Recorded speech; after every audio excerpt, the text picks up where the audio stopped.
আসসালামু আলাইকুম and welcome back to another brand new video. আজকের ভিডিওতে আমি আপনাদেরকে দেখাবো কিভাবে ক্যানভা দিয়ে আপনারা মোটিভেশনাল পোস্টার বা আপনার যে কোটস রয়েছে সেগুলো কিভাবে ক্রিয়েট করবেন। সম্পূর্ণ প্রসেসটি আপনি কয়েকটি স্টেপ ফলো করলেই নিজে নিজে করতে পারবেন। তো বেশি কথা না বাড়িয়ে চলুন ভিডিওটি শুরু করা যাক।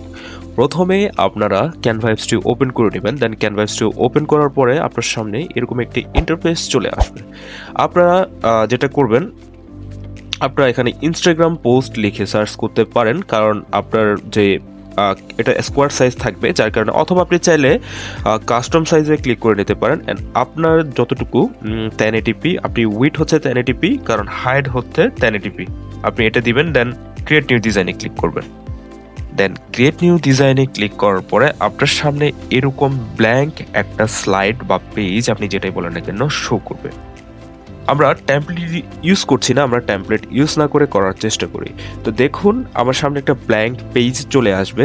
এখন আপনাকে যেটা করতে হবে, আপনাকে এই ব্ল্যাঙ্ক পেজ বরাবর একটা আপনার কোনো কিছু একটা ব্যাকগ্রাউন্ড ইমেজ বা ব্যাকগ্রাউন্ড কিছু একটা নিতে হবে কোর্সের জন্য। তো আমরা সেটাকে নেওয়া ট্রাই করি। আমরা এখানে রিপ্লেসে ক্লিক করব। আচ্ছা, আমরা রিপ্লেসে ক্লিক না করে আমরা সরাসরি এখান থেকে এলিমেন্টসে ক্লিক করি। দেন এখান থেকে আমরা জিওমেট্রি ব্যাকগ্রাউন্ড লিখে সার্চ করব। জিওমেট্রিক্স শেপ বা জিওমেট্রিক শেপ নেওয়া ট্রাই করি, দেখি আমরা ফ্রিতে কোনো কিছু পাই কি না।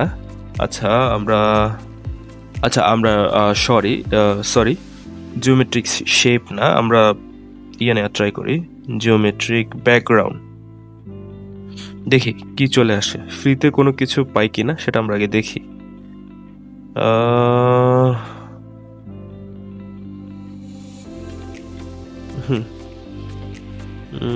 দেখি ফ্রিতে কোনো কিছু পাই কিনা, ভালো ভালো কিছু।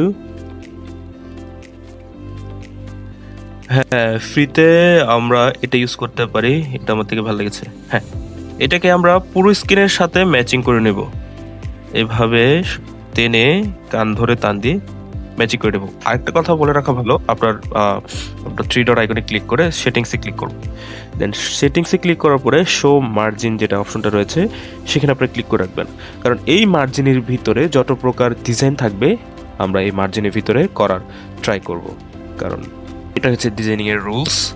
তো এখন আমরা যেটা করতে পারি, আমরা একটা কমা নেওয়া ট্রাই করি বা একটা কোর্স নেওয়া ট্রাই করি। আমরা এলিমেন্টসে ক্লিক করব।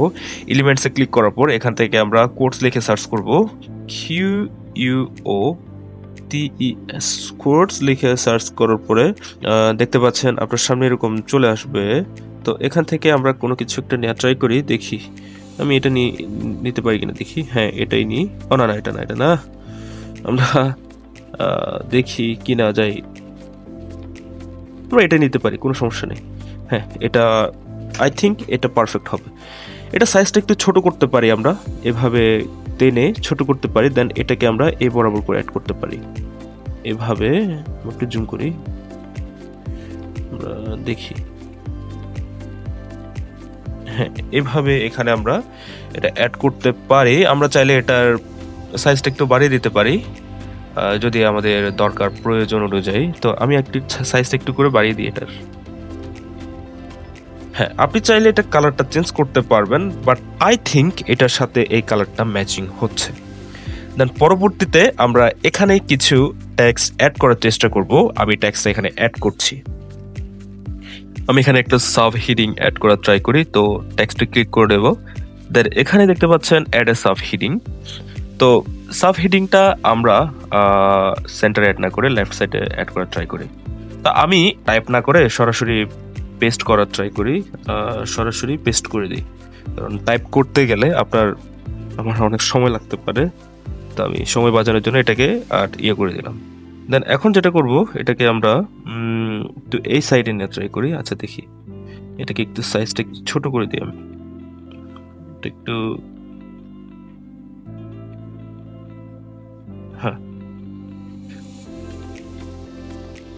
দেন আমরা এটার ফরম্যাটটা চেঞ্জ করতে পারি। এখানে একটু জাস্ট এই ফরম্যাটে ক্লিক করব, এটাকে আমরা লেফট সাইডে অ্যাড করার ট্রাই করি।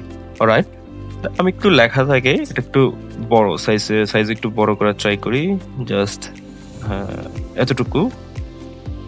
তারপরে আমি এটার সাথে অ্যাডজাস্ট করে দেবো, বা আমি একটু এটা এই পাশে নিয়ে আসি। সরি, আমার টাইপ হয়ে গেছে। দেন এটাকে এই পাশে নিয়ে আসি। বাস এতটুকু থাকুক, আর একটু মোটা করা যাক। হ্যাঁ, তারপর এই জায়গায় থাকুক।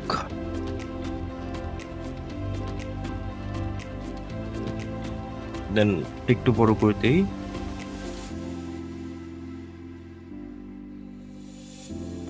হ্যাঁ, বাস এতটুকু থাকুক, আর বেশি করলাম না। দেন দেন আমরা নিচে যে আব্দুল কালামের ছবি এর নামটা রয়েছে সেটা আমরা এখানে অ্যাডজাস্ট করে নেব। তারপরে সবার শেষে যে কাজটা হবে সেটা হচ্ছে আমাদের ছবিটা অ্যাড করা। ছবিটা অ্যাড করার জন্য আমরা এখানে দেখতে পাচ্ছেন আপলোডসে ক্লিক করব। দেন আপলোডসে ক্লিক করার পরে এখানে আপলোডসে ক্লিক করার পরে আপনারা এখানে দেখতে পাচ্ছেন আপলোড ফাইলসে ক্লিক করব। দেন এখানে ডিভাইস ক্লিক করব। দেন আপনার ডিভাইস থেকে আপনি আব্দুল কালামের ছবিটা এখানে অ্যাড করে দিবেন। তো দেখতে পাচ্ছেন আমার ছবিটা অ্যাড হয়ে গিয়েছে। এখন আমি এই ছবিটাকে সিলেক্ট করব। ছবিটাকে এখানে আমরা এটার সাথে অ্যাডজাস্ট করে নেব। ছবিটা কিন্তু আমরা শেপের বাইরে রাখতে পারি। শেপের সাথে এটা আমরা অ্যাডজাস্ট করে নেব, এতটুকু পরিমাণে রেখে দেবো। এটাকে একটু আমরা বাড়িয়ে দিই, ছবিটাকে একটু বড় করি। দেন এটার সাথে এটা মানে অ্যাডজাস্ট করে নেব, এতটুকু থাকুক। দেন আমরা এটাকে ডাউনলোড করে নিব। দেখতে পাচ্ছেন এখানে উপরে ডাউনলোড অপশন রয়েছে। আমরা এখান থেকে ডাউনলোডে ক্লিক করার পর পিএনজি ফরম্যাটটা আমরা এটাকে জেপিজি ফরম্যাট বা আপনি এই ফরম্যাটে চান কোনো সমস্যা নেই, ডাউনলোড করে নিতে পারেন। দেন দেখতে পাচ্ছেন আপনার কত সুন্দর একটা মানে খুব সহজে ক্যানভা ইউজ করে আপনি একটা মোটিভেশনাল পোস্টার বা একটা কোটস ক্রিয়েট করে ফেললেন। তো আমরা যদি এটাকে দেখি, এই জায়গায় দেখতে পাচ্ছেন খুব সুন্দরভাবে আমাদের কোটসটা রেডি হয়ে গিয়েছে, বা সোশ্যাল মিডিয়ার যে পোস্টারটা রয়েছে মোটিভেশনাল পোস্টারটা কত সুন্দরভাবে রেডি হয়ে গেছে। তো এভাবে কয়েকটি স্টেপ ফলো করলে আপনি খুব সহজে এরকম সুন্দর সুন্দর ডিজাইন তৈরি করে নিতে পারবেন ক্যানভা দিয়ে। তো আজকের ভিডিওটি এ পর্যন্ত। ভিডিও ভালো লাগলে অবশ্যই ভিডিওতে একটি লাইক দিতে ভুলবেন না। আর আপনি যদি আমার চ্যানেলে নতুন হয়ে থাকেন তাহলে অবশ্যই চ্যানেলটি সাবস্ক্রাইব করে রাখবেন। সে পর্যন্ত ভালো থাকবেন, সুস্থ থাকবেন। দেখা হচ্ছে নতুন কোনো ভিডিওতে। আল্লাহ হাফেজ।